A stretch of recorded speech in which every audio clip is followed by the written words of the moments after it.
So we've been talking about fractions, but let's see how fractions relate to a number line. When graphing fractions, you first have to determine if the fraction is less than or greater than 1/2. This will help you determine which side of that halfway mark between the two numbers on the number line that our point will go on. If you use the number line below and needed to graph 1/3, you must first determine if it is less than or more than 1/2, and we have the 1/2 represented by this blue arrow. Since it is less than, 1/3 will stop before the halfway mark. Further, if we needed to graph 2/3, it is more than 1/2, and it would stop after the halfway mark. Since 3/3 is equal to 1, it would stop at the 1 mark. So we have 1/3, 2/3, and 3/3 represented on this number line. Let's try another one. Now we need to graph the fraction 6/10 on the number line. On this number line, I see the 0 and I see the 1.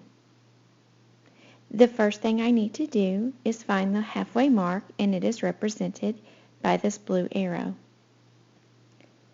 Now I need to think about my 6/10. Is it less than 1/2 or greater than 1/2? Well, I know that 5/10 is 1/2, so 6/10 would have to be greater than 1/2.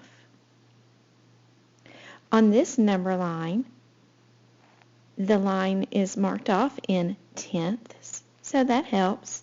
So I can see that 6/10 is going to be right here.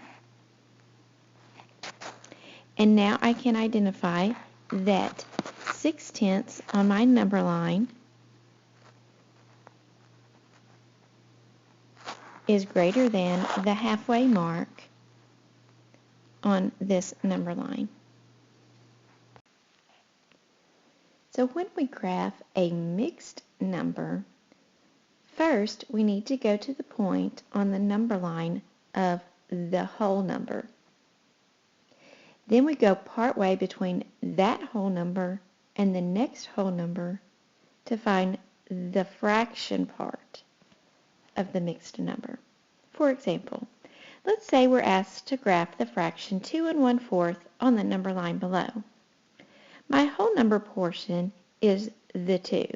So I'm going to go to the 2,